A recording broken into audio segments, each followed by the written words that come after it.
devote all your efforts to preserving, protecting, and defending the Constitution and the laws of the United Republic of Cameroon, to watch over the common will of the nation, and to uphold and defend the unity, integrity, and independence of the Cameroon fatherland. I do so swear. Le 6 novembre 1982, l'accession à la magistrature suprême du président Paul Biya est une noble nouvelle pour le Cameroun. Son magistère étant placé sous la double bannière de la rigueur et de la moralisation. La grande et longue œuvre de construction nationale, si bien conçue et si bien menée par son Excellence Amadou Ahidjo, est une œuvre de tous et pour tous. Elle doit demeurer telle. Elle implique, dans les temps durs que nous vivons, à la fois la rigueur dans la gestion, la persévérance dans l'effort.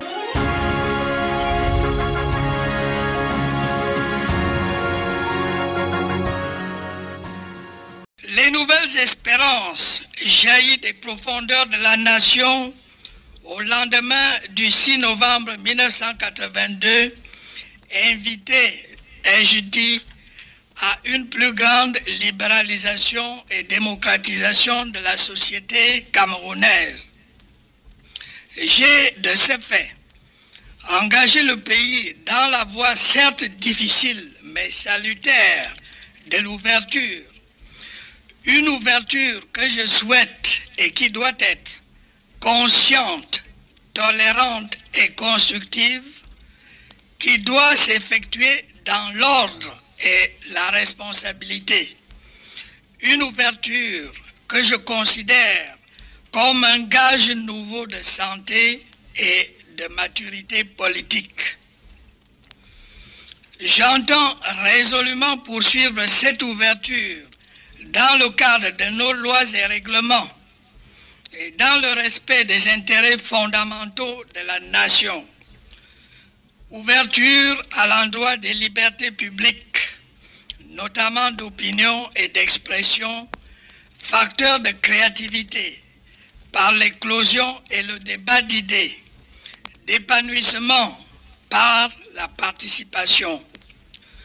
Ouverture à l'adresse de toutes les catégories sociales et de tous les Camerounais, à l'intérieur comme à l'extérieur.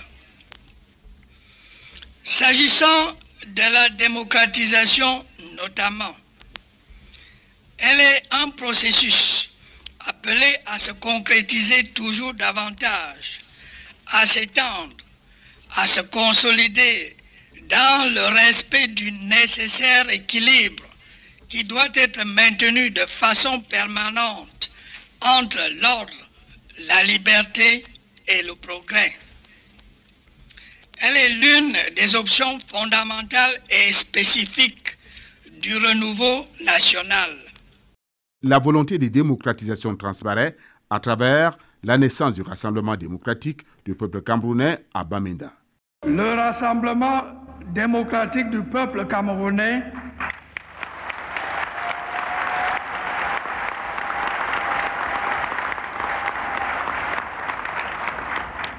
puisqu'il faut l'appeler par son nom,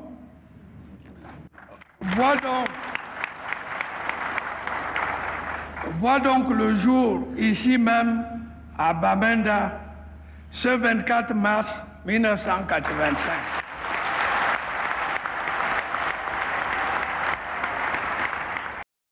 Après la légalisation des premiers partis politiques de l'opposition en février 1991, au fil des années et des congrès, le Rassemblement démocratique du peuple camerounais, sous l'impulsion de son président national, Paul Biya, s'impose comme la principale force politique du Cameroun. Qui est l'artisan principal de ce changement? Le RDPC, incontestablement.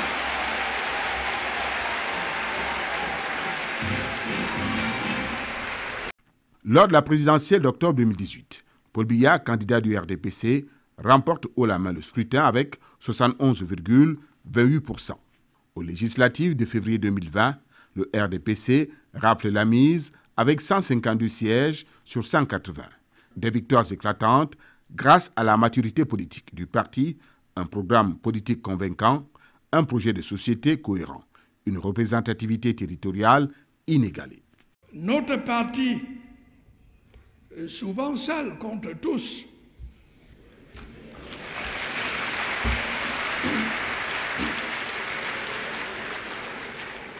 notre parti, dis-je, a courageusement relevé le défi de la concurrence. Mais lorsque les perspectives d'amélioration se font jour, est-ce le moment de renoncer? Est-ce le moment de prêter l'oreille aux sirènes de la facilité, de la démagogie? Nous qui avons tenu le langage de la vérité, nous qui avons pris le risque de l'impopularité, nous disons non. Sous le renouveau, les mutations politiques sont persuasives. Un parlement dorénavant bicaméral, une chambre haute, le Sénat sous la houlette de son président Marcel Nyadjifenji, siégeant depuis 2013, puis une chambre basse, légiférant dans des habits neufs, des infrastructures vitrines de la modernisation des institutions. Le Palais des Verts, Paul Biya, en Guayaquil, qui abrite l'Assemblée nationale. Les Camerounais doivent être fiers de leur président parce que un bâtiment de cette envergure en Afrique, cherchez, il n'y en a pas. Il y en a au Cameroun. Si vous voulez, je vous donne un peu d'argent, vous allez chercher un bâtiment semblable. Monsieur le Président, chef de l'État, je vous remercie très sincèrement. Je suis sûr que tous les Camerounais vous remercient pour cette Assemblée nationale. Alors, Monsieur le chef de l'État, allez de l'avant, allez toujours de l'avant. Merci beaucoup.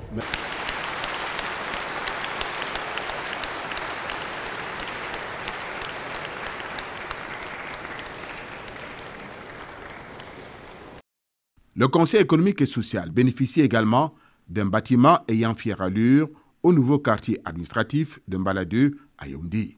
Le Sénat va officier dans ce nouvel immeuble. Ici et là, la métamorphose est perceptible.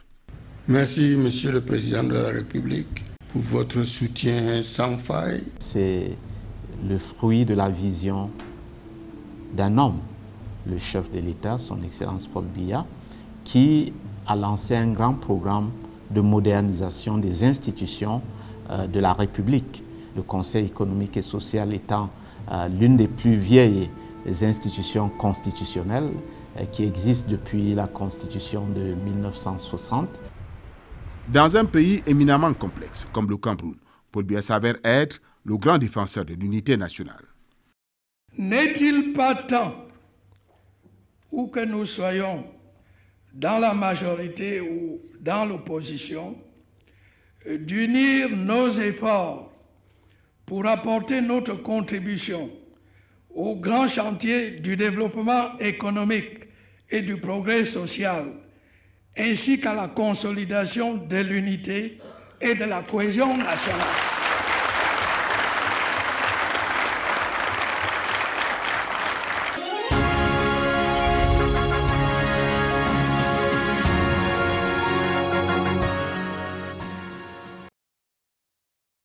Enabled by the mandate of the people entrusted in him through the political umbrella of the Cameroon's People Democratic Movement, the maintenance of national unity and peace is one of the greatest guaranteed accomplishments of President Paul Biya.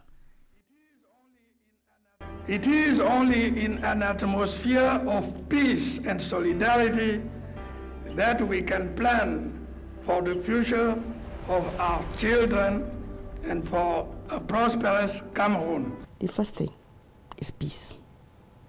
That he's been able to, for 42 years, rule the country in such a way that there's peace. The territorial integrity of Cameroon is intact. It is something that he should be praised for. We are blessed to have a wise man in power. It's not just sometimes,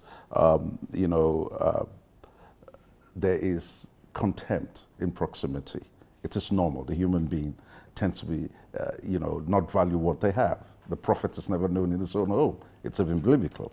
But the reality is that from a world perspective, many international leaders at various levels of authority do appreciate and do recognize the fact that President Biya is a wise man.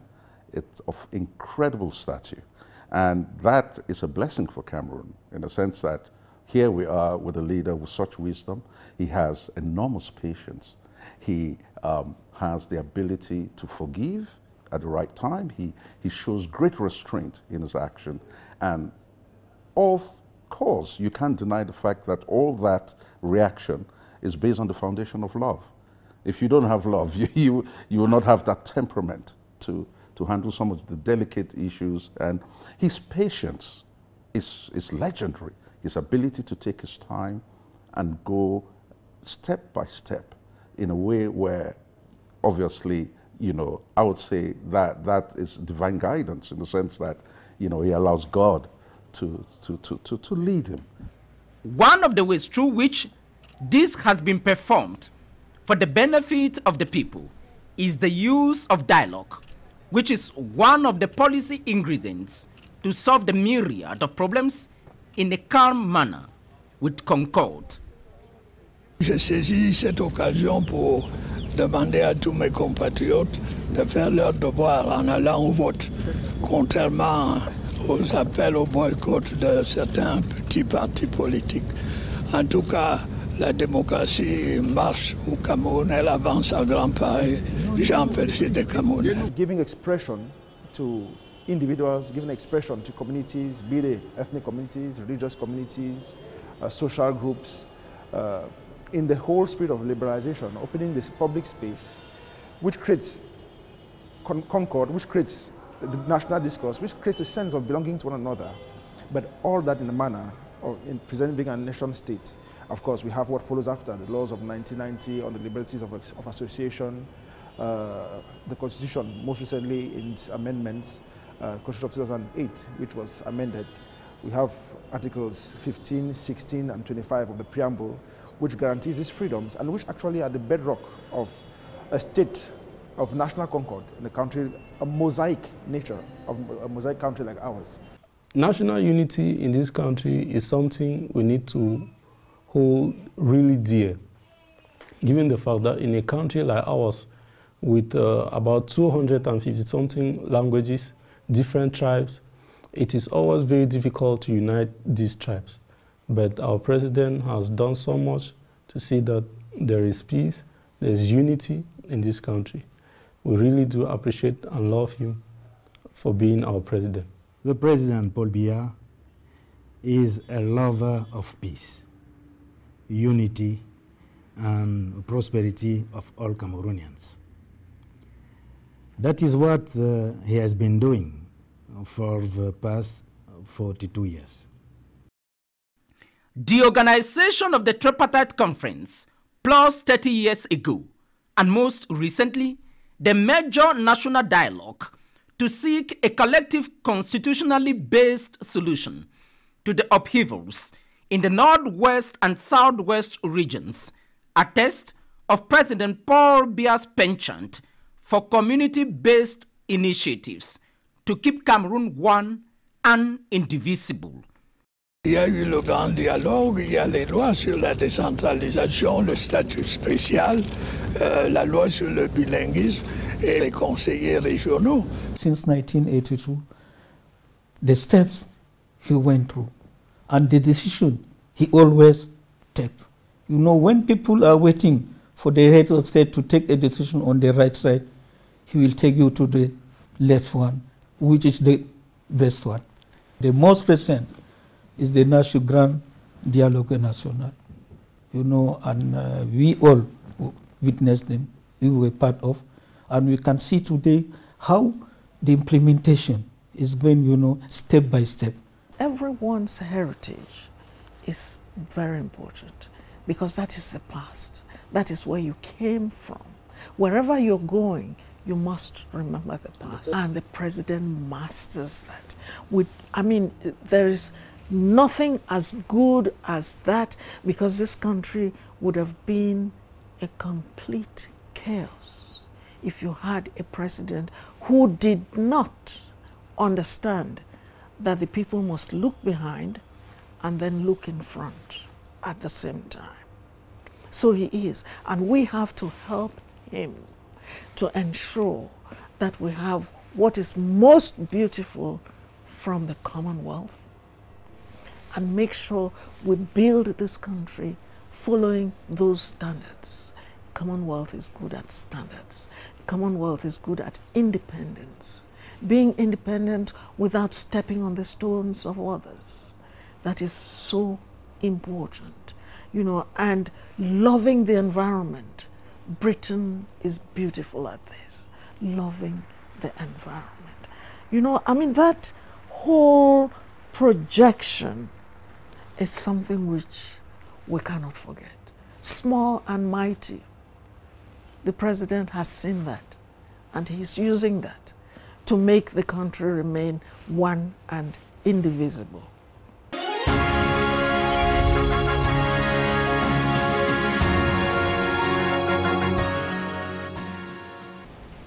Conduisant d'amont en aval l'ensemble des opérations relatives aux élections et aux consultations référendaires, Elections Cameroun, organe indépendant, traduit la volonté constante du président Biya de moderniser le processus, entrant résolument dans l'ère de la transparence électorale.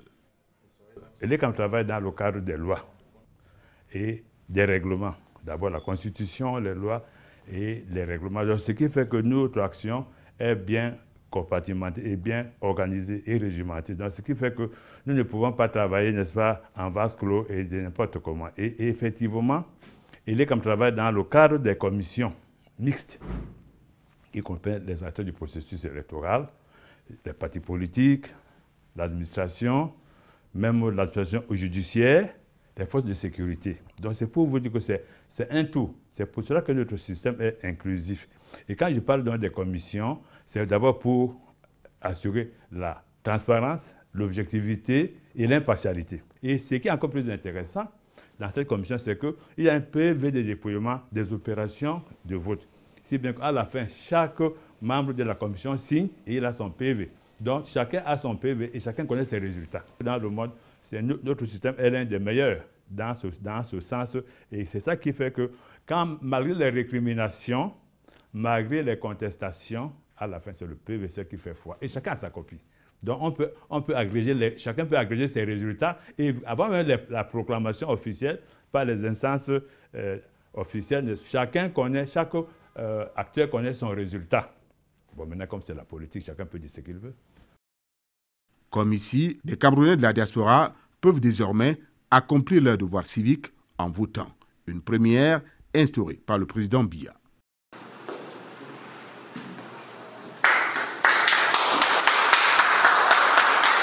Chaque citoyen accomplit cet acte avec sérieux.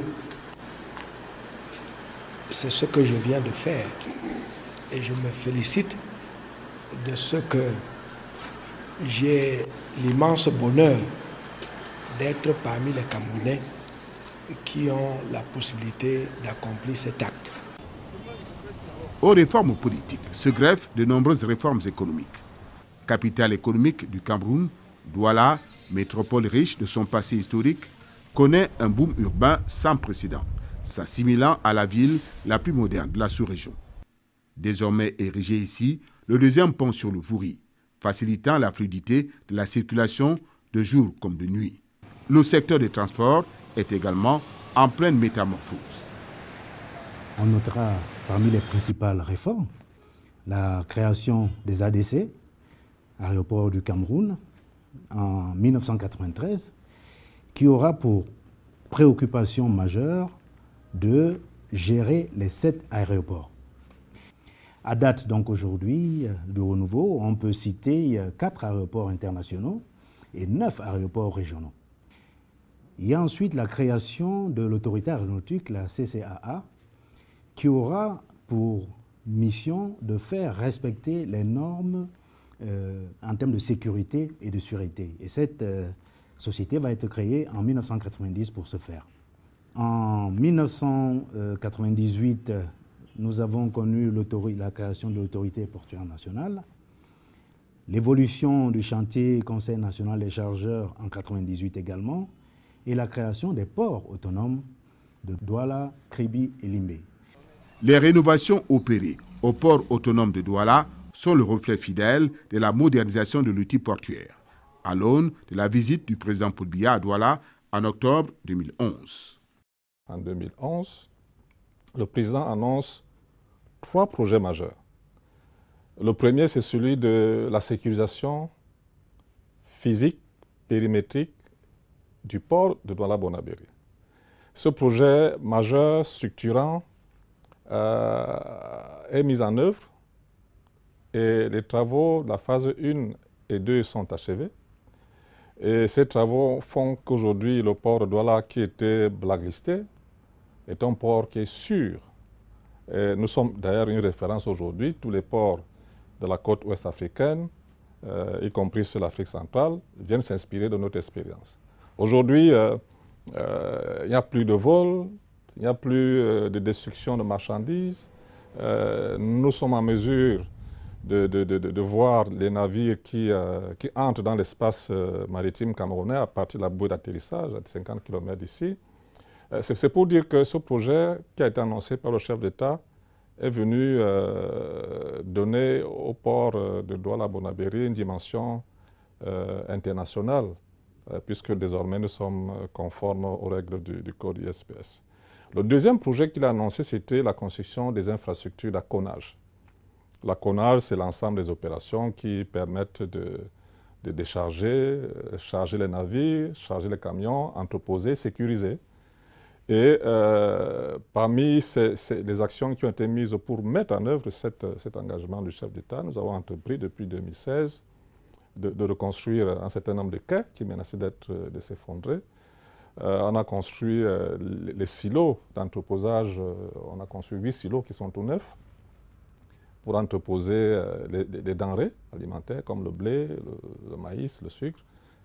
Nous avons également entrepris de reconstruire les magasins cales, parce que pour faire l'acconnage, il faut avoir des magasins au bord du quai pour recevoir toutes les marchandises qui sont débarquées des navires. C'est des magasins qui ont été conçus dans les années 40, qui étaient complètement obsolètes.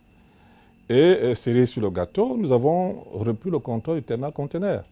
C'est la principale plateforme d'acconnage qui existe dans les ports dans le monde. Et nous avons entrepris de reconstruire les terre-pleins qui étaient complètement détruits. Nous avons entrepris d'équiper le terminal. Aujourd'hui, tout est automatisé, tout également sécurisé là-bas. Au port autonome de Kribi, le complexe industrialo-portuaire est une réalité. Les premières et deuxièmes phases de sa construction sont achevées. Le démarrage des activités au port de Kribi, c'est mars 2018. En termes de trafic, sur le terminal à conteneurs, de 2018 à aujourd'hui, on est passé de 130 000 équivalents 20 pieds à 304 000 pour l'année 2024. Vous pouvez faire les calculs. Le terminal polyvalent, c'est presque pareil. Lui, il est dimensionné capacité 1,2 million de tonnes de marchandises. Nous avons commencé avec quelques trafics de bois. Aujourd'hui, nous manutentionnons sur ce terminal, bien sûr le bois toujours, mais les trafics en import, notamment le clinker avec les cimenteries, celle qui est installée sur la place portuaire de Kribi et même Simencam. Et les perspectives sur ce terminal sont aussi très bonnes parce que c'est lui, très certainement, qui va accueillir les premiers trafics de minerais de fer. Ça, c'est pour ce qui est des terminaux. Nous avons aussi des terminaux offshore, terminaux pétroliers, qui manutentionnent encore des volumes plus importants. Aujourd'hui, nous sommes au-delà de 8 millions de tonnes de trafic sur ces terminaux offshore. Pour rester sur la phase 2, c'est un équipement, une infrastructure moderne. Le terminal à conteneurs va partir de 350 mètres linéaires à 715. Il avait une capacité en phase 1 de 350 000 équivalents 20 pieds. Cette capacité passe à 1,2 million en phase 2 et l'exploitation, les opérations démarrent effectivement sur cette phase 2-là, début du deuxième trimestre de cette année. Donc nous pourrons donc, le terminal à conteneurs aura donc ces caractéristiques-là. Et le terminal polyvalent aussi va grandir, parce que lui, il va occuper toute la phase 1 actuelle, donc il va grandir de 265 mètres à 615 mètres. Vous voyez bien la dimension. Et sa capacité va passer de 1,2 million de tonnes en phase 1 à 3 millions. Ce qui nous permet justement d'envisager d'accueillir les premiers trafics de minerais de fer sur ces terminals en attendant la construction d'un terminal minéralier dédié. Et ce n'est plus un secret, ça découle de la simple logique que nous réfléchissons d'ores et déjà à la mise en place d'une troisième phase. Incontestablement, et malgré quelques insuffisances notées, le développement urbain a changé la physionomie des grandes métropoles camerounaises. Douala, Yaoundé, Garoua, Limbe, Boya et autres. La décentralisation, avec l'avènement des régions, fait son chemin. Le FEICOM, Banque des communes, est le maître d'œuvre de l'édification de plusieurs hôtels de villes modernes dans les 10 régions du Cameroun. Nous avons conduit des projets dans le cadre de programmes qui sont pratiquement à leur fin. Construction des hôtels de ville où aujourd'hui nous sommes à 312 hôtels de ville construits sur les 374 communes et communautés urbaines qui existent au Cameroun.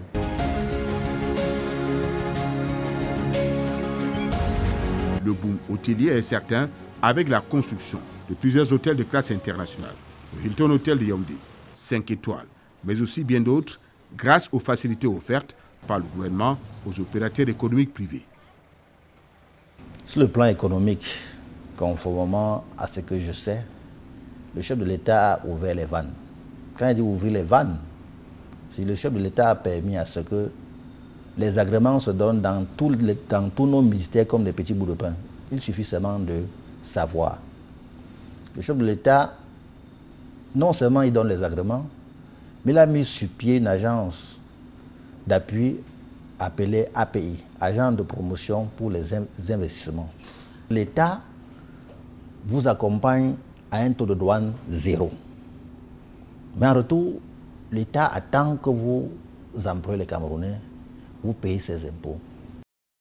Plusieurs logements sociaux ont également vu le jour. L'habitat et le développement urbain étant un secteur clé de la politique du président Biya. Le chef de l'État a prescrit dès 2009 un vaste programme de 10 000 logements et 50 000 parcelles constructibles. Et aujourd'hui, Bangabakoko est une nouvelle ville, Douala a sa cité, Samelima a sa cité, Bafoussam a sa cité, Bertois a sa cité, Ngaoundéré a sa cité. Je peux en citer des villes et des villes où le chef de l'État nous a engagés à lancer les programmes de construction de logements sociaux.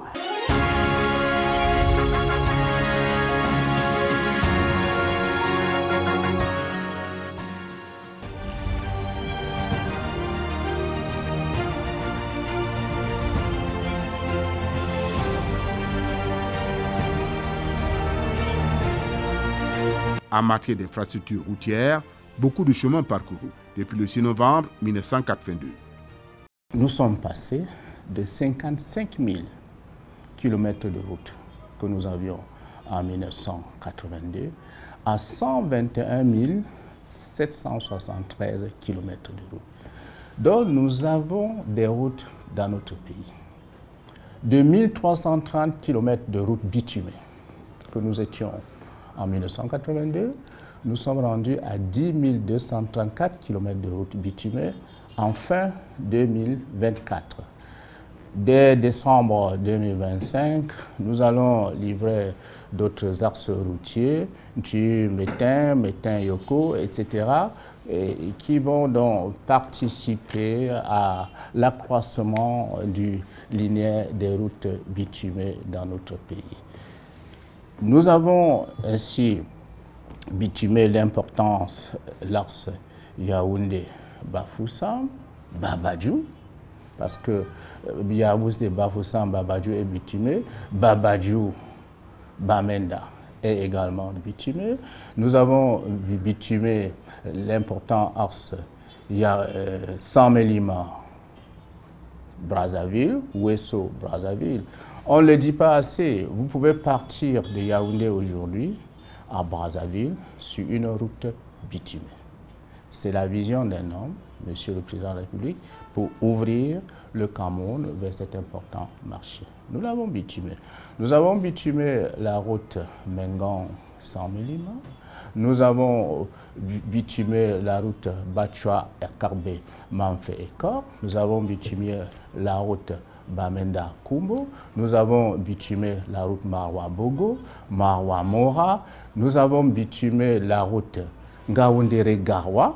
Même si elle s'est dégradée, le bitumage a été fait. Et s'agissant spécifiquement de cette route, nous notons que nous allons reprendre sa reconstruction cette fois-là, sa reconstruction le premier semestre de 2025 pour la mettre au niveau avec le concours d'un partenaire financier multilatéral, en l'occurrence la Banque africaine de développement. Je ne vais citer que ces quelques exemples pour vous indiquer que grâce à cette vision, nous avons réalisé des infrastructures routières de connectivité qui participent donc au brassage des populations, qui participent à sa volonté d'unir et de travailler à l'intégration de toutes les couches sociologiques de notre pays. L'autoroute Douala-Yaoundé, vitale pour la sous-région, est opérationnelle dans sa première phase. Plusieurs stations de péage et de pesage sont construites. Sans oublier l'aménagement des ponts, quand du viaduc de Mbakwa-Soupé, dans la région du sud-ouest, entre Manfé et Kumba. Il est le pont le plus emblématique du Cameroun, le plus long d'Afrique centrale.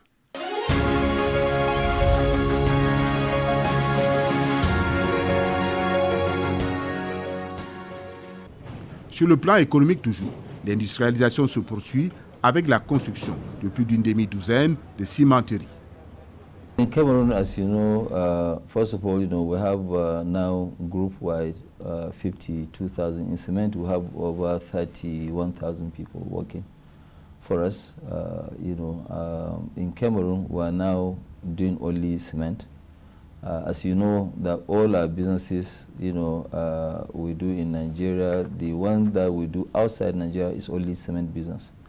And that's why we are in almost 17 countries.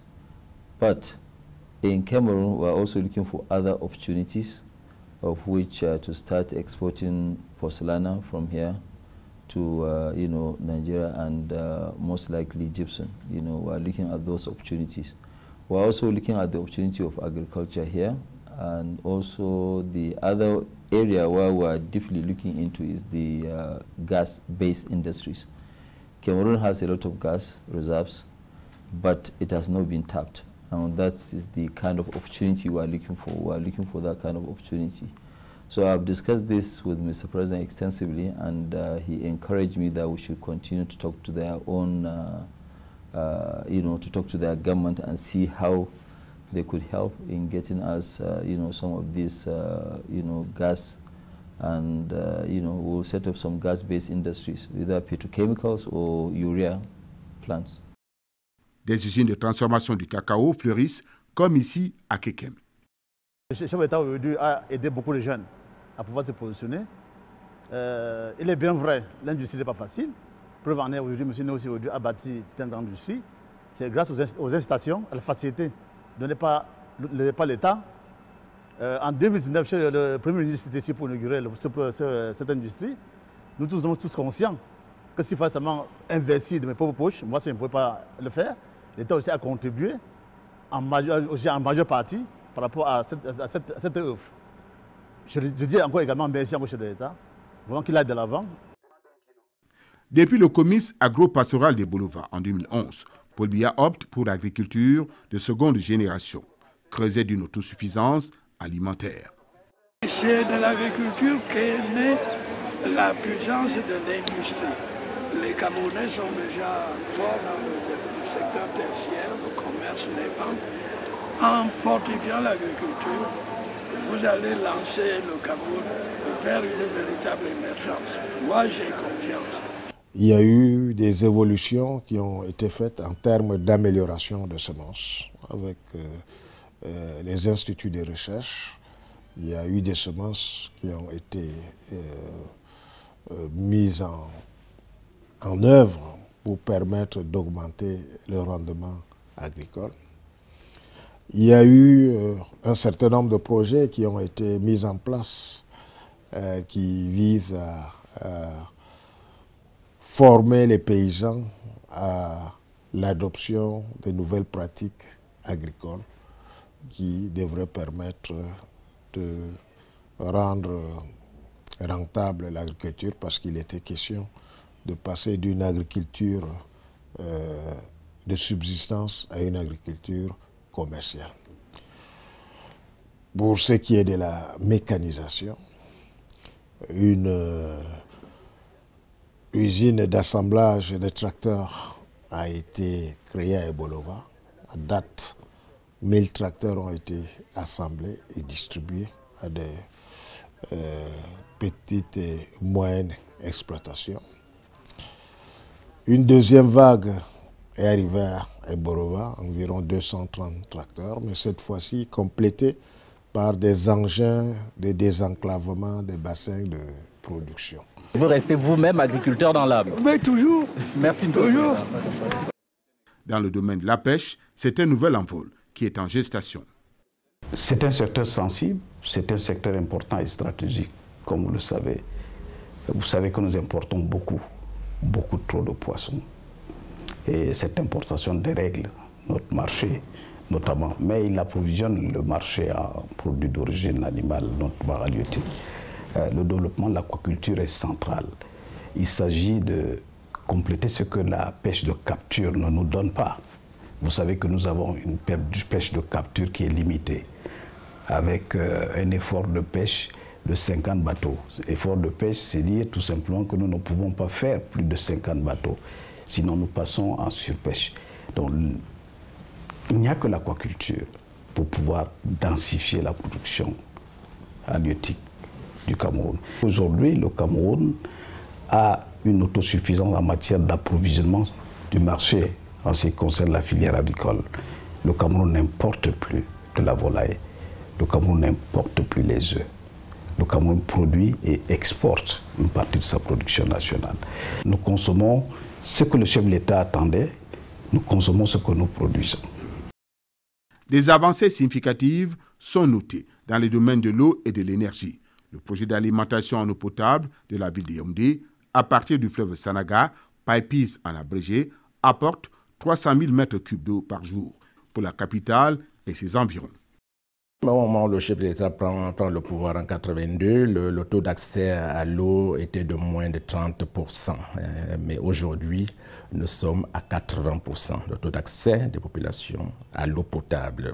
Donc vous voyez bien la nette amélioration de cet indicateur qui est très très sensible.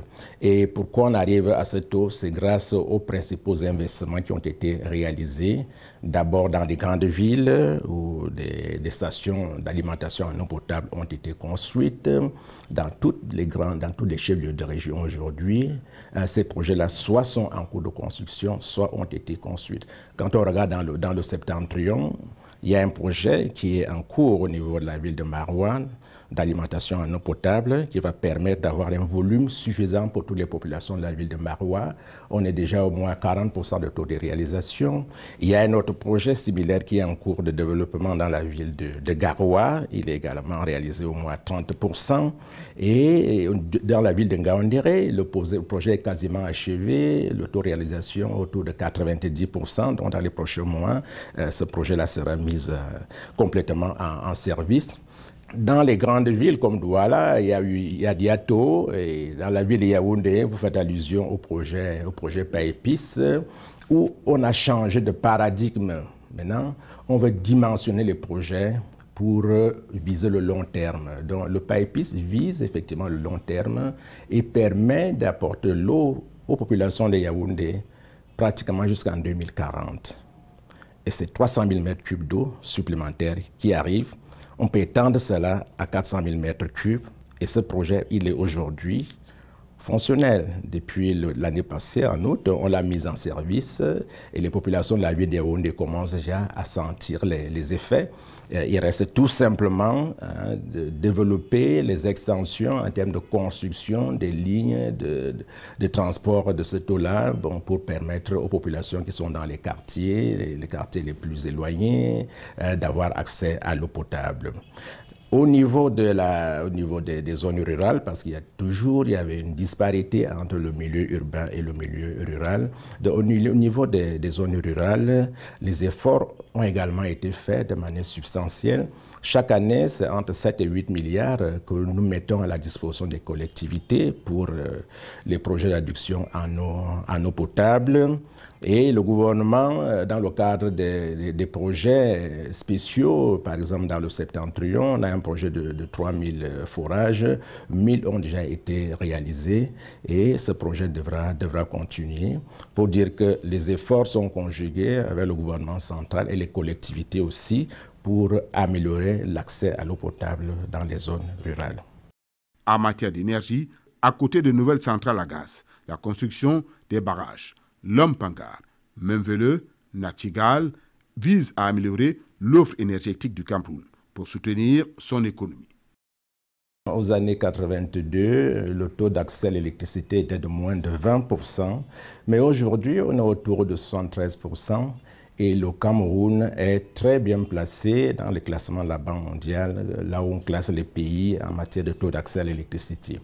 Et ce résultat qui est reluisant aujourd'hui, il est dû au fait que d'importantes réalisations ont été faites dans le secteur, notamment une augmentation substantielle de la production avec l'installation des principaux ouvrages de production, comme le barrage Memvele avec 211 MW, le barrage de Lompangar, qui lui est plutôt un barrage de régulation. Barrage de régulation, c'est un réservoir de 6 milliards de mètres cubes d'eau qui permet de maintenir quasiment le même niveau de production des barrages de production des DA et de son loulou pendant les saisons sèches. Sans ce barrage réservoir, en saison sèche, le niveau de production des barrages de son loulou, des DA, allait baisser pratiquement de 40%.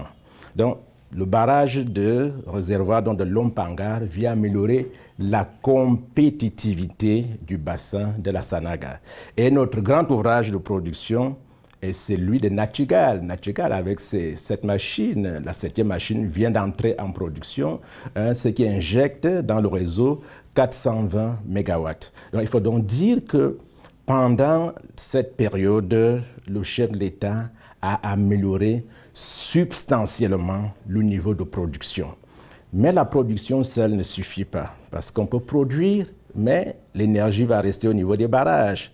Il faut donc transporter cette énergie.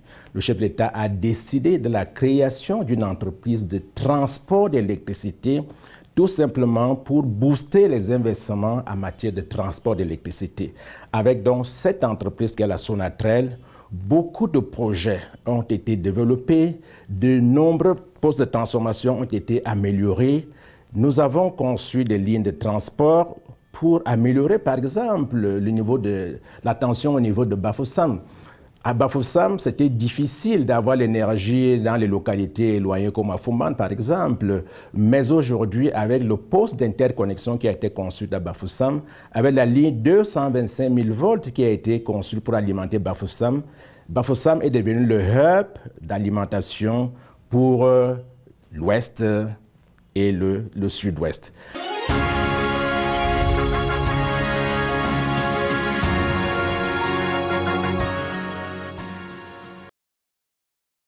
Au niveau sanitaire, le Cameroun dispose désormais d'un plateau technique relevé dans l'ensemble du pays. L'hôpital général de Douala est un centre d'excellence médicale. We have, of course, reports about what we are doing here. Firstly, I'll give you both sides of it. In recent years, the population has been happy with the treatment that they are receiving here, and which is good because it fulfills one of our main objectives, which is providing quality care for Cameroonians, and this is being done at present. It's true we need to improve, but I can assure you that the majority of patients who come here are satisfied with the care. Puis l'hôpital général de Yaoundé et plus récemment encore l'hôpital général de Douala.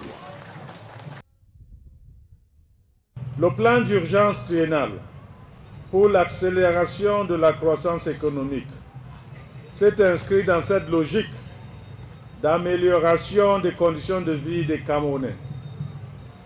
Le volet santé de ce plan a prévu la construction de 8 centres hospitaliers régionaux respectivement dans la Damawa, l'Est, l'extrême nord, le nord-ouest, l'ouest, le sud et le sud-ouest.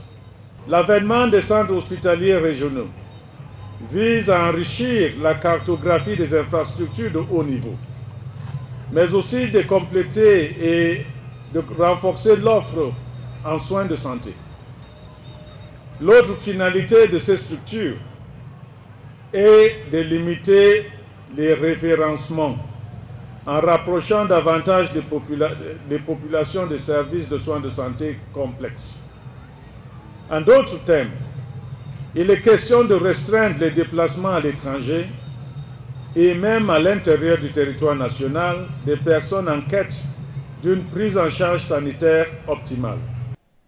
L'hôpital des références de Samilema traduit aussi la volonté d'amélioration de l'offre sanitaire. Ici, l'on dispose de 2 scanners. C'est un hôpital de référence parce que c'est un hôpital de seconde catégorie créé par des chefs d'État. Ça, c'est sur le plan textuel. Maintenant, sur le plan fonctionnel, c'est un hôpital qui a un plateau technique assez relevé, qui nous permet quand même de faire des réalisations de haut niveau. Par exemple, vous avez pu visiter, nous avons 4 blocs opératoires, dont 2 blocs au niveau du bloc central, un bloc des urgences et un bloc gynécologique. Nous avons un service de radiologie qui est assez équipé avec une table numérique qui nous permet, n'est-ce pas, de faire des examens et même la télémédecine. Parce que nous pouvons, en même temps que nous filmons les examens, les envoyer à des radiologues qui sont loin d'ici, Yaoundé, Douala, et même à l'étranger. Et nous renvoyer l'interprétation et discuter avec eux.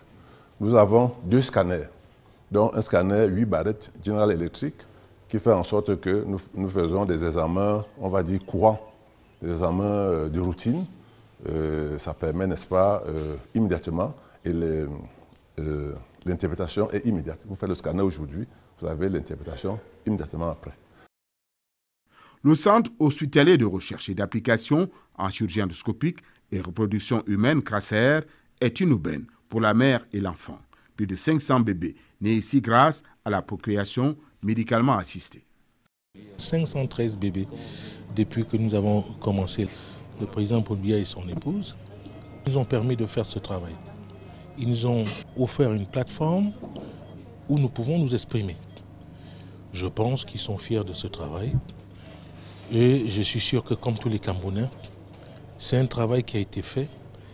On n'y croyait pas au départ, mais maintenant que nous sommes arrivés à ce résultat, nous ne pouvons que dire merci au chef de l'État et à son épouse. Et que nous continuons toujours à faire ce travail tel qu'ils nous l'ont demandé, en espérant bientôt que nous allons avoir la dernière partie de notre projet c'est-à-dire la cancérologie gynécologique.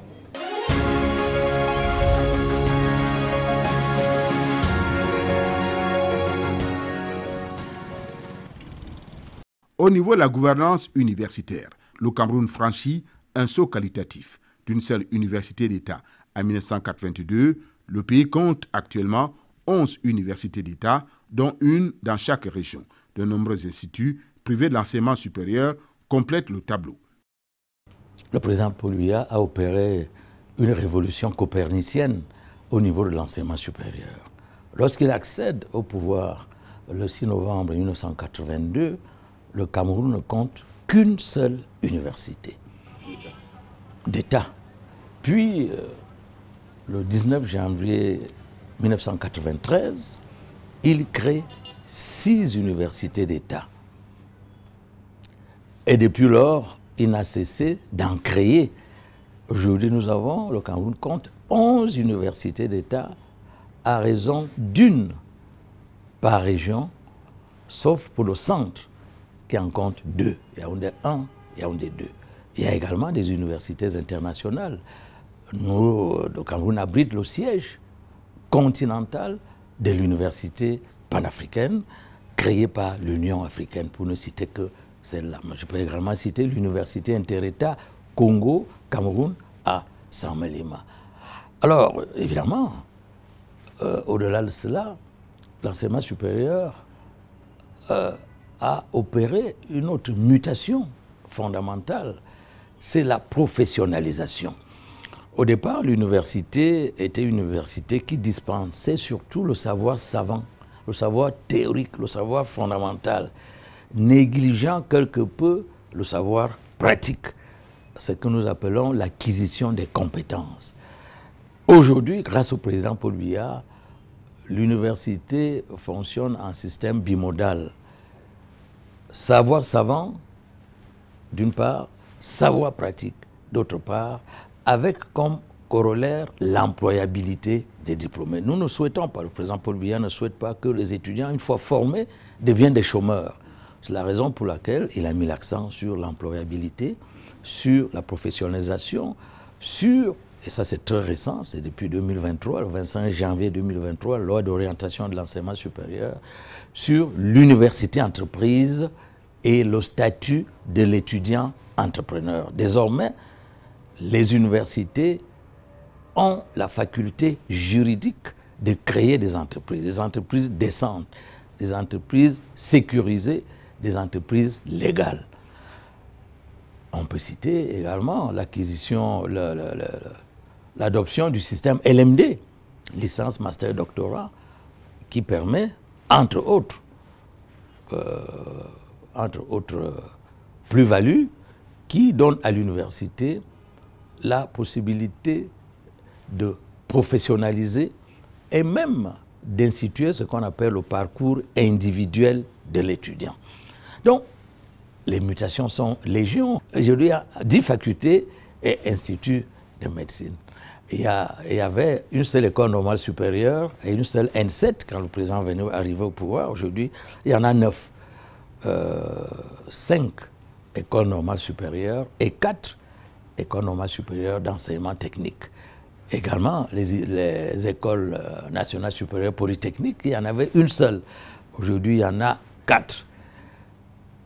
Il n'y avait aucune faculté de médecine vétérinaire. Aujourd'hui, il y a une école de sciences et médecine vétérinaire à Ngaoundéré.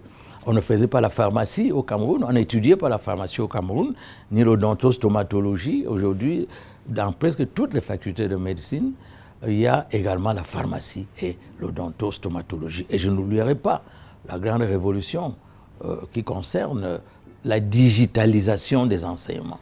Le président Paul Biya a créé et construit 10 centres de développement du numérique universitaire et un centre national de coordination de ce numérique universitaire. Parce qu'actuellement, vous ne pouvez pas faire l'enseignement supérieur, vous ne pouvez pas faire des études universitaires si vous n'êtes pas ancré dans la digitalisation et la numérisation.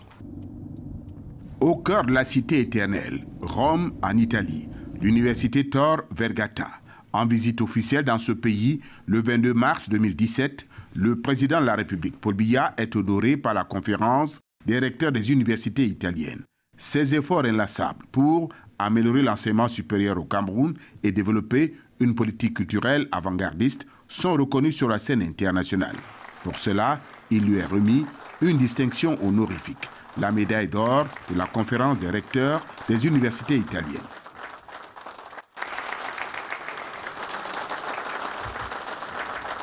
La haute distinction que vous venez de m'accorder honore le peuple camerounais tout entier. En effet, par cet acte, c'est l'ensemble de la communauté universitaire italienne qui rend hommage aux efforts que nous menons au Cameroun pour rénover notre système universitaire.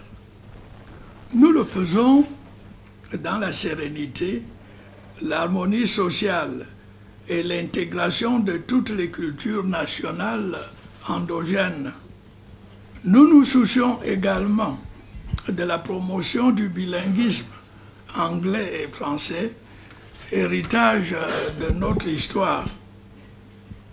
S'agissant de votre magnifique pays, l'Italie, je suis heureux de me retrouver ici, non loin de Bologne, ville où est né le système licence, master, doctorat, LMD.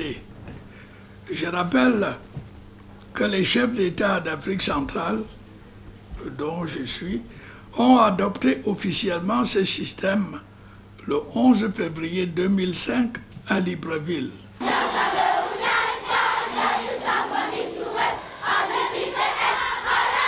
La carte scolaire s'est également densifiée.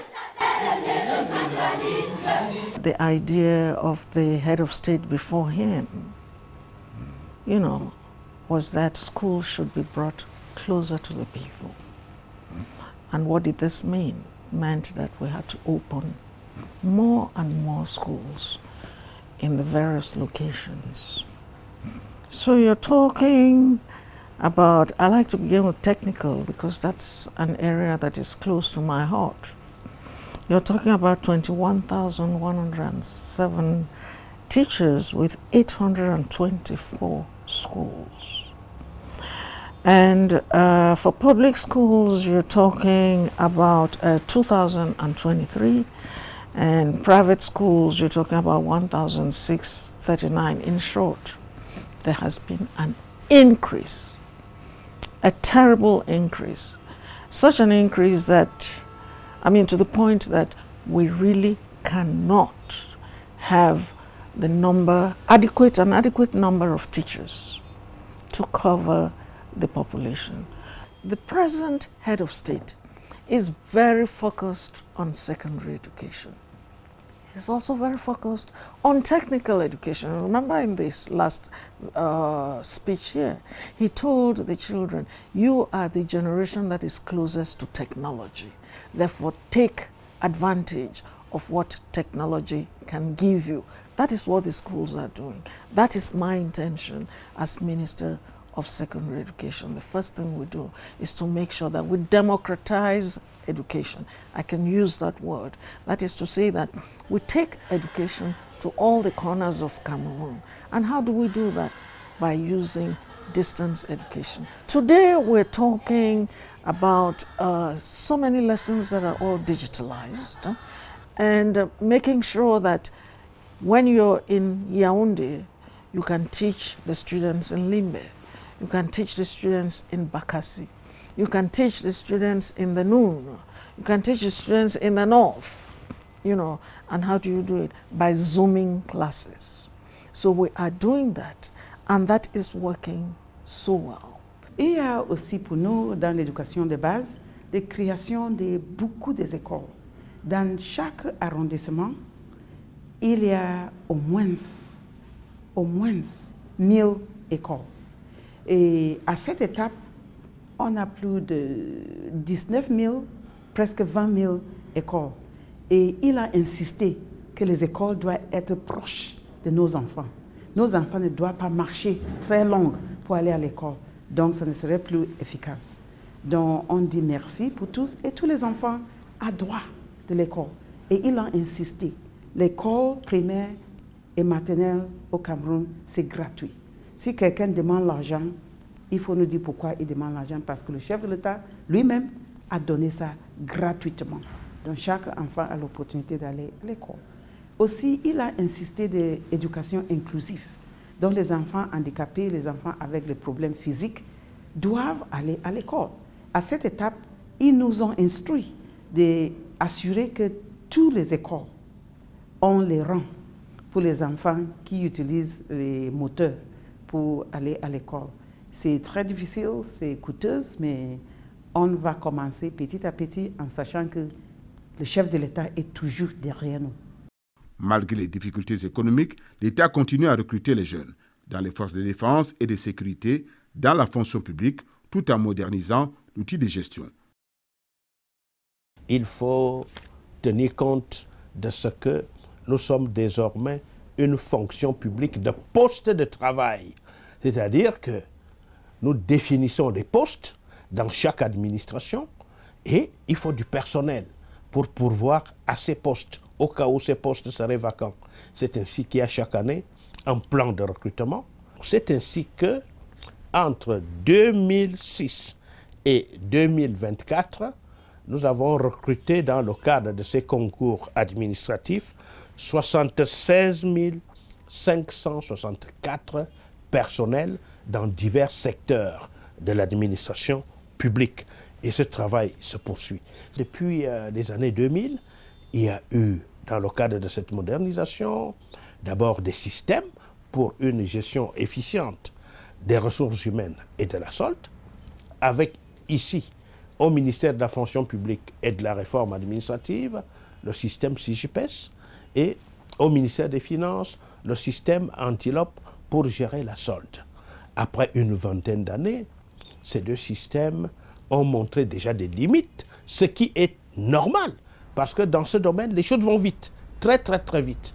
Le nouveau système, ce que nous sommes en train d'implémenter depuis le 1er janvier 2025 et qui s'appelle Aigle, application informatique de gestion logique des effectifs et de la solde, vient combiner les deux, c'est-à-dire la gestion de la carrière et de la solde, de telle sorte que l'information que je génère ou que j'initie ici au ministère de la fonction publique et de la réforme administrative, mon collègue, le ministre des Finances, a la même information en temps réel. Donc, entre nous deux, il ne se passera plus rien. Plus aucun collaborateur ou plus aucun esprit malveillant ne peut faire quoi que ce soit. En 1985, le premier congrès du RDPC à Bamenda, puis la visite du pape Jean-Paul II permet aux Camerounais de découvrir les toutes premières images de la télévision nationale. Bamenda 85 aura été aussi bien pour la femme camerounaise que pour les jeunes l'accomplissement d'un rêve longtemps étouffé. En 1988, Paul Biya, qui a suivi personnellement ce projet, inaugure l'immeuble siège de la télévision nationale, aux côtés d'Ibrahim Bombonjoya, alors ministre de l'Information et de la Culture. Dans mon souvenir personnel de reporter et d'acteur, il y a deux moments forts. Il y a d'abord Florent Etogaili, tout nouveau directeur général de la toute nouvelle CRTV, qui, en recevant le président de la République venu inaugurer cet immeuble siège, lui dit exactement ceci: Monsieur le Président de la République, la voici la fille aînée du renouveau. C'est le premier moment fort. Le deuxième, c'est dans ce qui tient lieu aujourd'hui de studio de présentation des journaux. À l'époque, c'était le studio de continuité qui coordonnait tous les autres qui étaient au centre de l'action de diffusion. J'interpelle littéralement le chef de l'État en lui demandant, Monsieur le Président, cet immeuble siège de la CRTV que vous venez d'inaugurer, quel objectif lui assignez-vous? Et il me répond, je cite de mémoire, je veux que la CRTV soit l'instrument privilégié du discours gouvernemental. C'est pour ça que, historiquement, quand on parle de la CRTV, il faut se souvenir de ce que le chef de l'État lui-même en avait dit à cette époque. President Paul Biya is now walking majestically into Studio 4 from where we have been broadcasting all this morning. As you can see, he's walking right here. Maybe he'll have occasion to come to the microphone. Le président de la République, il nous fait dans l'honneur à Dabo Moussa de nous voir travailler en direct. Ce n'est pas tous les jours que nous avons l'occasion de l'avoir d'aussi près. Monsieur le président de la République, on peut vous demander, pendant que vous êtes en direct sur la télévision, votre première impression peut-être, monsieur le président? Excellent. Voilà, vous avez entendu le président dire son impression est excellente. La visite va donc se poursuivre. Monsieur le président, un mot peut-être à l'adresse de tous ceux qui vont exploiter cette maison? Je ne peux que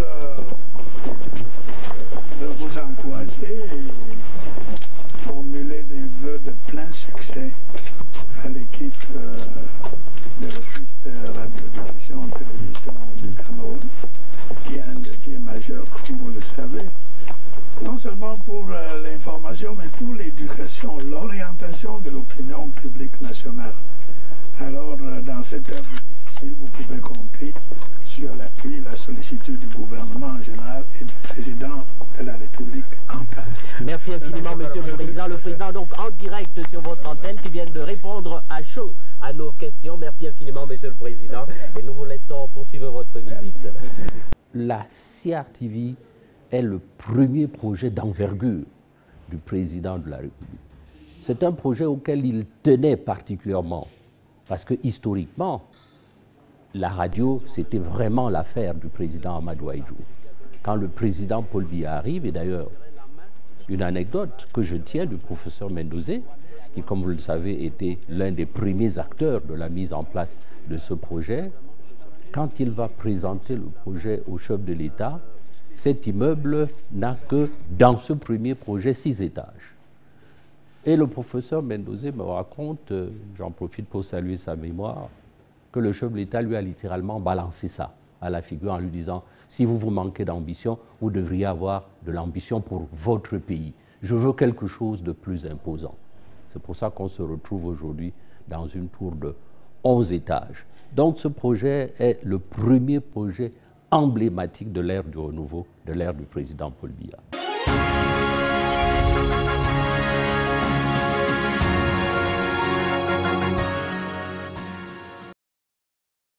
Démocrate bon teint, Paul Biya a également aboli la censure administrative pour la presse écrite, met fin au monopole de l'État sur l'audiovisuel.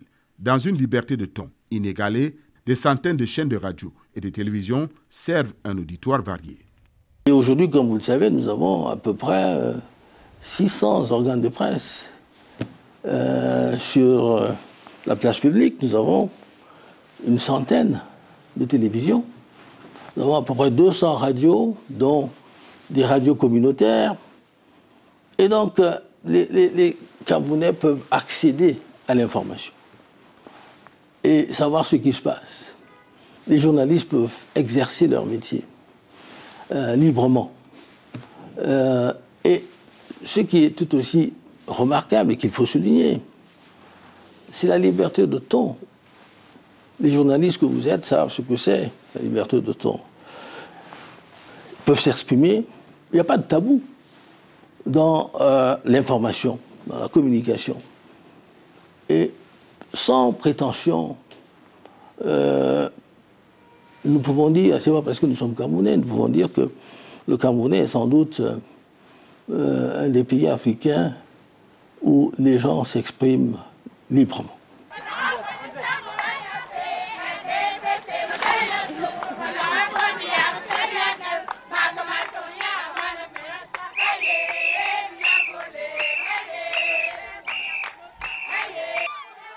La promotion de la femme est une réalité au Cameroun. La plus grande décision en 1984, la plus grande innovation, je dirais, c'est la création du ministère de la Condition féminine. Je crois que si le chef de l'État avait décidé à l'époque de la création d'un mécanisme national chargé de la promotion féminine, ce qui répondait à une attente. Bien sûr que c'était un nouveau ministère qui avait quand même fait peur à certains, mais qui avait beaucoup donné d'espoir aussi aux femmes. Et c'est pour cela que je me souviens, que les femmes au début étaient très impatientes de voir des actions concrètes réalisées par ce département ministériel. Depuis des années, vous le savez, je lutte pour que la place des femmes dans notre société soit à la mesure de ce qu'elles lui apportent en travail, en dévouement et en dynamisme.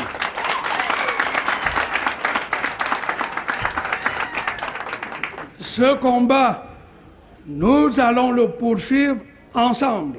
Le président, je peux dire, c'est le premier féministe. Mais vous devez vous dire aussi que le président est entouré. Il définit la politique que d'autres sont chargés d'appliquer. Alors s'il y a un appel que je dois faire, ce n'est pas en direction du président. C'est en direction de ceux qui sont appelés à mettre en œuvre la politique définie par le chef de l'État. La promotion féminine est une option forte du chef de l'État et elle est constante. Maintenant, il est temps que tout le monde considère la promotion féminine comme une option politique et que tout le monde mette la main. On est à ce niveau-là aujourd'hui. Quand on était encore à l'école primaire et tout ça, on entendait seulement une seule femme au gouvernement, une seule femme à l'Assemblée générale, à l'Assemblée nationale. Mais maintenant, on trouve une dizaine de femmes au gouvernement. On voit beaucoup de femmes au Sénat, beaucoup de femmes à l'Assemblée générale, beaucoup de femmes dans le commandement, beaucoup de femmes là où on prend des décisions. Ce n'est que le président Paul Biya qui a fait ceci, à ce que donner la liberté aux femmes. Je me suis retrouvée en Côte d'Ivoire et le président Gbagbo nous a reçus, nous qui étions des directeurs généraux de l'Afrique centrale et de l'Ouest. Quand nous nous sommes présentés, madame, vous dites quoi? Directeur général des douanes, il revient, il me dit, allez dire à votre chef de l'État qu'une fois de plus, là, il nous donne une leçon. Donner la douane d'un pays comme le Cameroun à une petite femme? Non, dites-lui qu'il nous a encore montré qu'il a une longueur d'avance.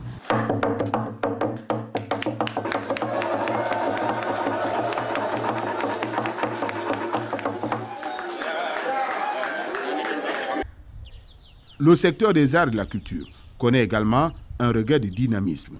Parmi les faits qui lui donnent plus de relief, l'inscription du Ngwon et du Ngondo au patrimoine immatériel de l'UNESCO, une grande victoire culturelle et diplomatique du Cameroun. D'autres dossiers sont dans le pipe, la Fantasia, la danse gourna, l'Umvet et bien d'autres. Depuis son accession à la magistrature suprême, le 6 novembre 1982, Son Excellence M. Paul Biya, président de la République, chef de l'État, accorde une attention particulière au sous-secteur agriculture. À ce jour, 26 pôles artistiques et culturels préfigurant les fédérations nationales ont été mis en place et sont fonctionnels. Des avancées majeures ont été observées dans le domaine du patrimoine culturel, notamment avec l'inscription pour la toute première fois au Cameroun d'un élément sur la liste représentative du patrimoine culturel immatériel de l'humanité de l'UNESCO. Sur le plan diplomatique, la rétrocession de la péninsule de Bakassi au Cameroun est le triomphe de la méthode Biya, préférant toujours la force de l'argument à l'argument de la force.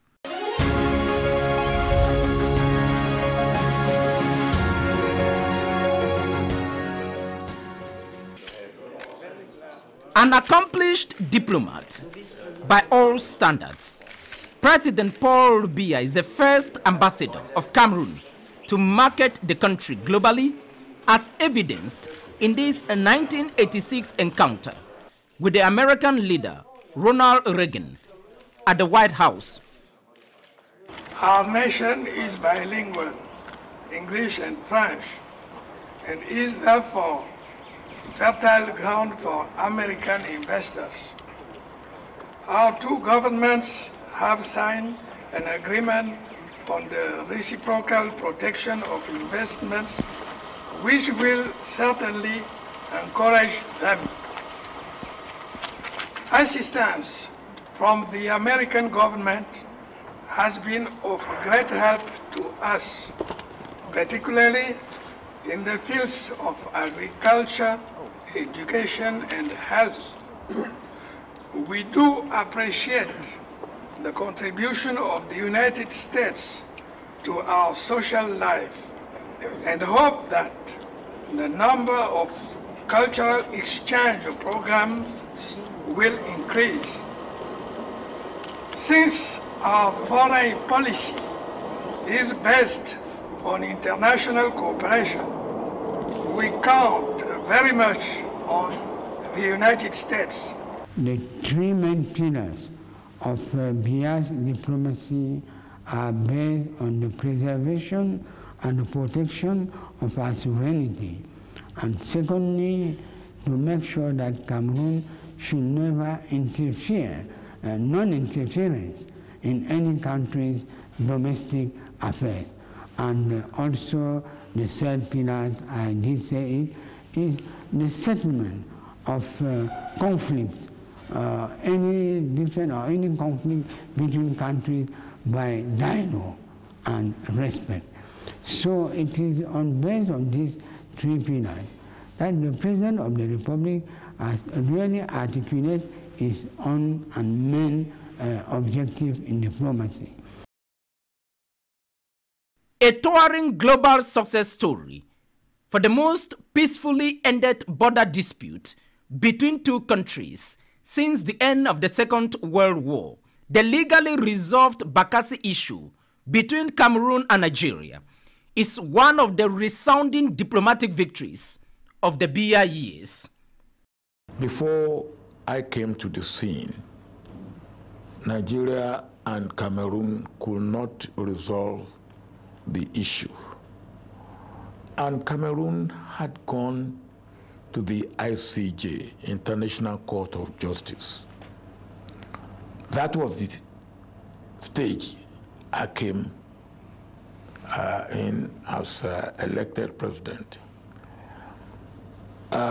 Nigeria has gone to defend the case, and I inherited that. Well, whatever I could do will continue to take lawyers and defend, because we are there already. But we also try to find out from the colonial masters on all sides, the Germans, the French, and the British. None of them gave us joy that we will get what we think we wanted. Anyway, as it turned out, the International Court of Justice pronounced the verdict.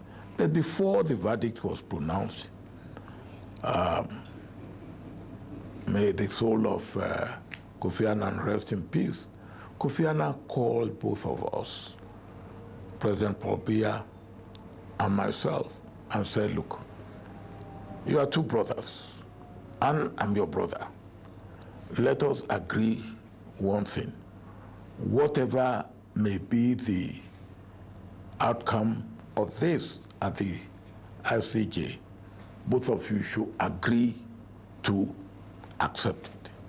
And I said, look, on our own side, since we have gone to court, we have gone to defend the case in court, whatever emerged as the outcome, we will accept.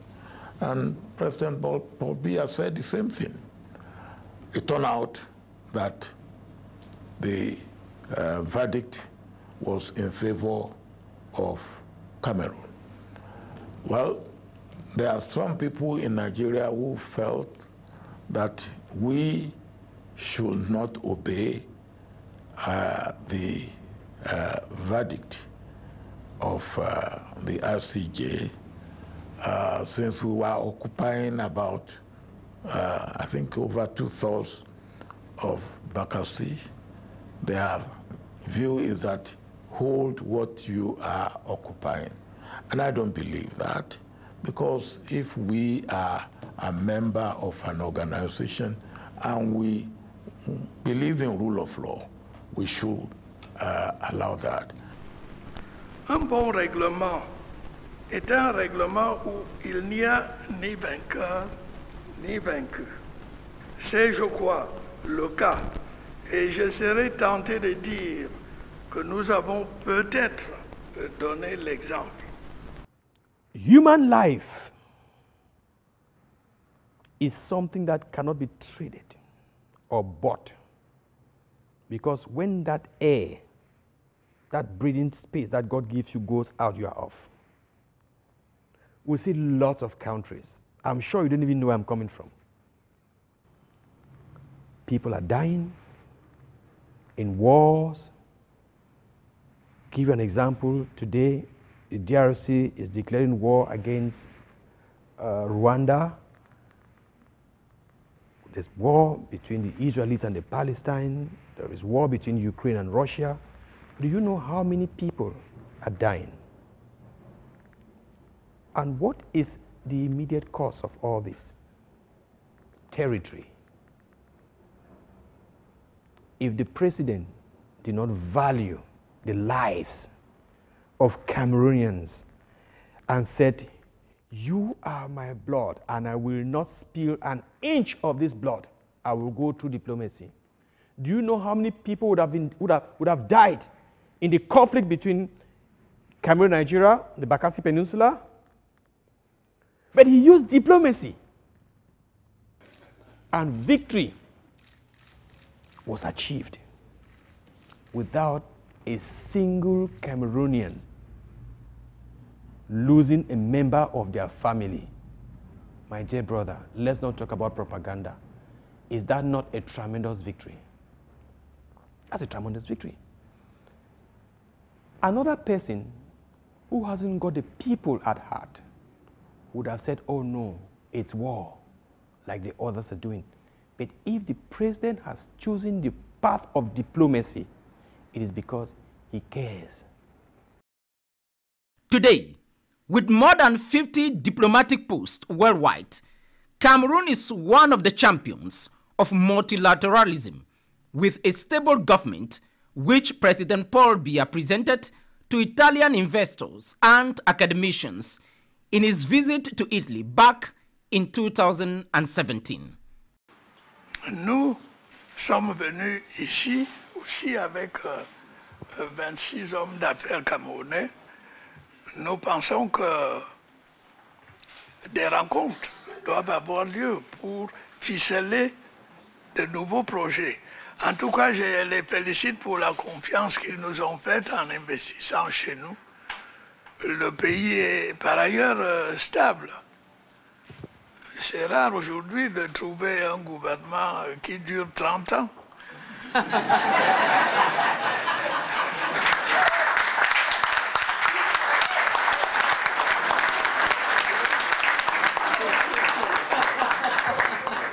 Surtout ici, il faut dire. C'est le cas du Cameroun. Et puis nous avons mis aussi sur pied des institutions pour combattre la corruption, les détournements de deniers publics, toutes ces dérives qui sont assez embarrassantes dans la marche des économies. President Paul Biya, he treats me like a son. I treat him like a father. But beyond that, there's nothing other than that. We, United Bank for Africa, we just do banking business.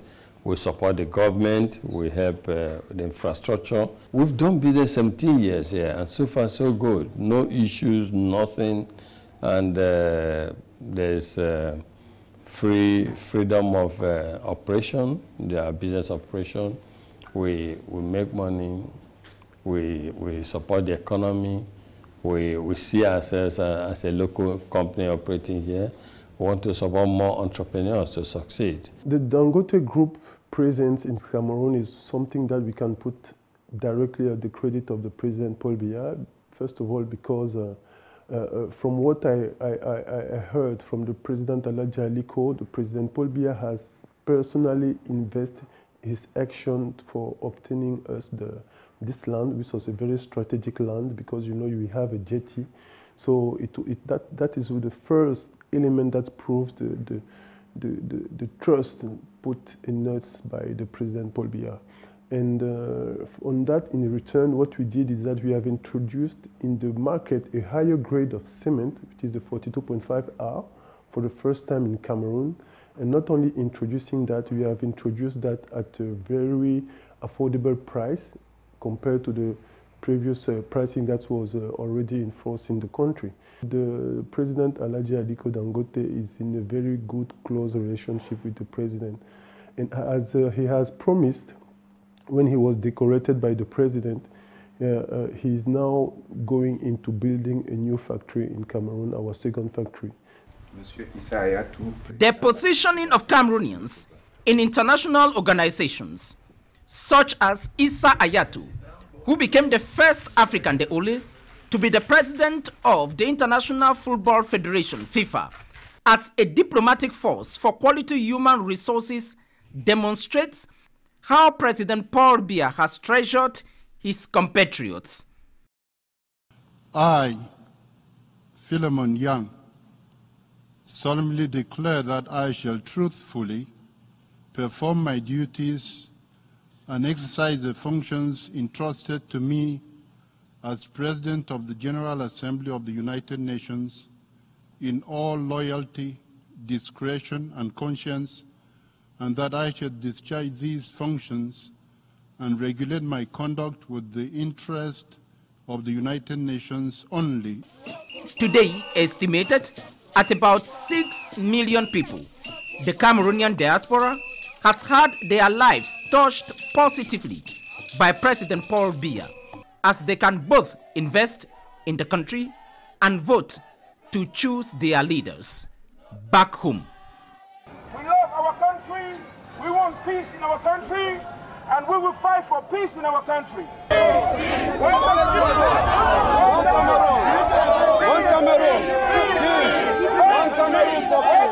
J'ai la chance de vivre en Europe depuis 24 ans et je peux vous dire que aujourd'hui, on est tous persuadés que l'avenir du monde, c'est en Afrique. N'ayez pas peur de revenir en Afrique. Et pour ceux qui sont au Cameroun, il faut croire en vos rêves. Ne vous découragez pas par la viscosité administrative. Elle n'est pas propre au Cameroun, je peux vous le dire. C'est quelque chose qu'on vit dans tous les pays africains. Moi, je me suis accroché sur un projet auquel je croyais depuis 2014 et aujourd'hui, tous les Camerounais sont heureux de voir l'aboutissement de ce projet. Donc, à travers ma ténacité, vous avez 300 Camerounais qui vont travailler sur le projet du terminal à conteneurs. Vous avez une dizaine d'entreprises qui vont travailler. Donc, il faut que chacun de nous se dise que pour le développement du Cameroun, chacun doit apporter sa pierre à l'édifice dans son domaine. Donc, chacun de nous doit se mettre au travail en se disant qu'est-ce que je peux apporter pour le développement du Cameroun dans mon domaine. Et je vais conclure en disant, comme le chef de l'État disait, la vie réelle, c'est sur le terrain, ce n'est pas sur les réseaux sociaux.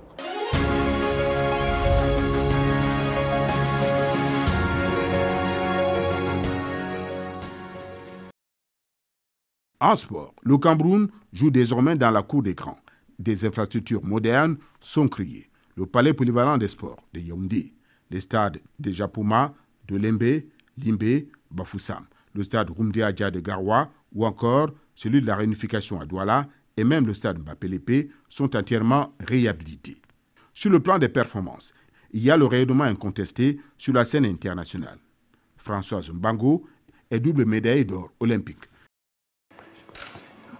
Mademoiselle Mbango, Françoise, nous vous faisons officier de l'ordre de la valeur.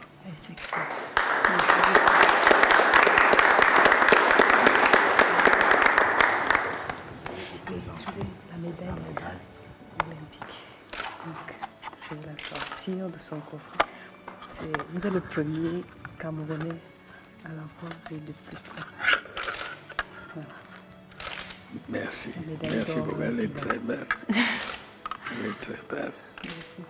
Et encore une fois, mes félicitations. Ok. Merci pour l'honneur que vous me faites.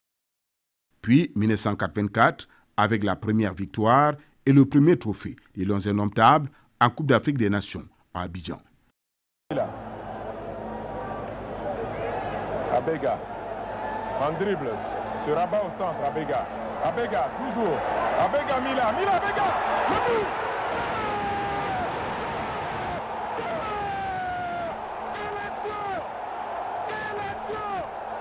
Abega reçoit l'accolade du président de la République qui va lui remettre maintenant la coupe de l'unité africaine. Un seul mot, continuez. L'épopée de 1990 est un souvenir impérissable. Victoire inédite des Lions face à l'Argentine sous le regard du président Paul Biya.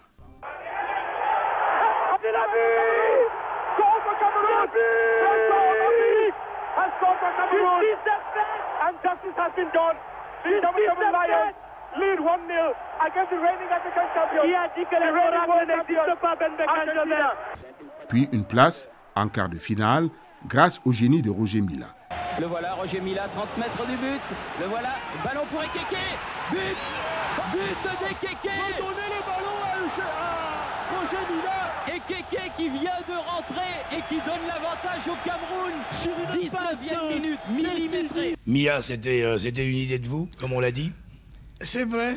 Mila était une idée de moi. J'ai demandé que Mila soit inclus dans notre équipe nationale. Il y avait beaucoup d'opposition, mais j'ai insisté et je crois que c'était un heureux choix.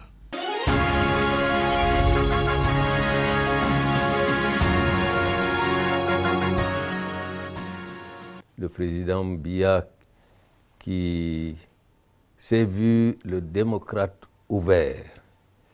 Et en tant que chef de parti politique, je peux dire que depuis que nous exerçons en tant que formation politique, nous n'avons jamais connu de restrictions dans notre liberté, la liberté de nos organes de base, mais également de nos militants de s'exprimer librement. Et en cela, je crois que c'est un modèle de fonctionnement de démocratie que le président de la République, le président Paul Biya, a réussi à instaurer dans notre pays.